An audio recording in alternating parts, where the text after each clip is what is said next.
Shalom, Bapak Ibu Saudara-saudari yang terkasih di dalam Tuhan.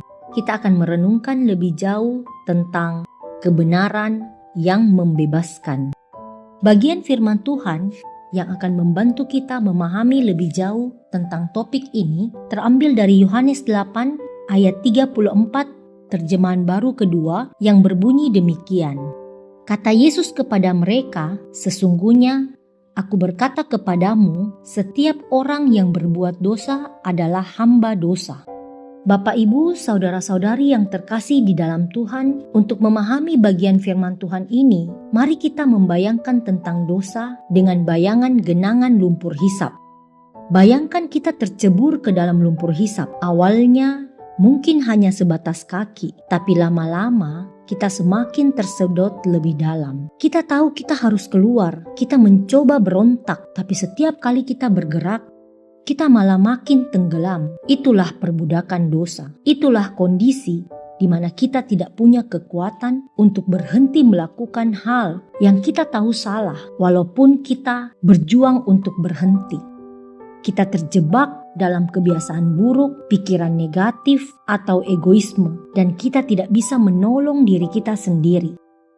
Dosa telah menjadi atasan yang memerintah kita, dan kita tidak bisa bilang tidak.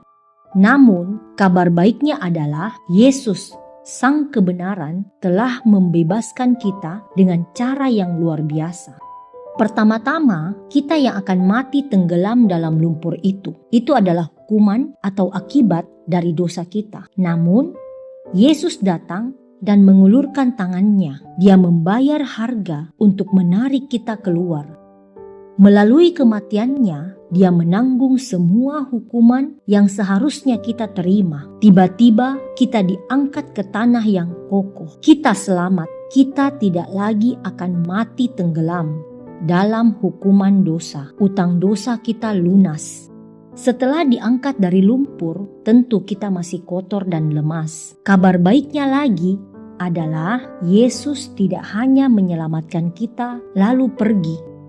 Dia juga membersihkan kita dan memberi kita kekuatan baru lewat Roh-Nya yang kudus untuk berjalan dalam kebenarannya.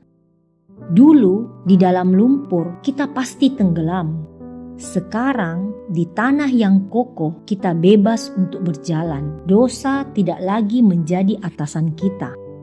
Kita memiliki kekuatan baru untuk memilih melakukan apa yang benar. Apakah ini berarti kita tidak akan pernah terpeleset atau jatuh ke lumpur lagi? Tentu tidak. Kita mungkin saja terpeleset dan kaki kita kotor lagi. Tetapi bedanya ini, ketika kita terpeleset dalam arti berbuat dosa, kita tidak lagi terjebak di sana. Kita bisa langsung dibersihkan lagi dalam arti mengaku dosa, kita bangkit dan terus berjalan sebagai orang merdeka karena Yesus sudah membebaskan kita. Jika pikiran kita membius kita dengan perkataan-perkataan, saya memang pemarah, saya tidak bisa menahannya, atau saya tidak bisa berhenti bergosip, sudah kebiasaan, atau godaan ini terlalu kuat, saya pasti kalah, dan kita menjadi pasrah pada dorongan itu. Kita merasa tidak punya pilihan selain tenggelam.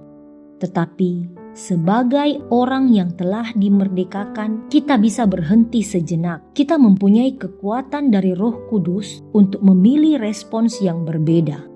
Kita bisa berdoa, "Tuhan, bantu saya menarik napas atau menjauhi situasi itu." Kita tidak harus menuruti dorongan itu karena kita telah dimerdekakan oleh Sang Kebenaran itu sendiri. Pertanyaan untuk kita renungkan bersama, area mana dalam hidup kita yang saat ini paling terasa seperti lumpur hisap di mana kita merasa terjebak, sulit menang, dan seringkali makin terpuruk justru saat kita mencoba berjuang sendiri? Adakah kita mengakui kelemahan kita dan memohon pertolongan dari Tuhan? Mari kita berdoa. Bapa di sorga, kami bersyukur karena Engkau tidak hanya memberi kami pengetahuan, tetapi Engkau memberi kami kemerdekaan melalui Putra Tunggal-Mu. Terima kasih karena Engkau telah melihat kami yang terjebak dalam lumpur hisap dosa, dan Engkau melalui Yesus Kristus telah menjulurkan tangan-Mu dan menarik kami keluar. Engkau telah membayar lunas hukuman, menyelamatkan kami dari kebinasaan. Terima kasih karena Engkau telah mengangkat kami sebagai anak-anak-Mu yang merdeka, dan status itu tidak pernah berubah. Ajari kami untuk hidup bukan sebagai orang yang terikat pada dosa, tapi sebagai anak-anak-Mu yang merdeka, yang dengan kekuatan-Mu kami berjuang melawan itu semua. Biarlah hidupku menjadi cermin dari kemerdekaan sejati yang hanya ada di dalam Engkau. Di dalam nama Tuhan kami, Yesus Kristus, kami berdoa. Amin. Demikianlah renungan kita bersama pada hari ini. Kiranya kita boleh terus bertumbuh setiap hari di dalam Tuhan.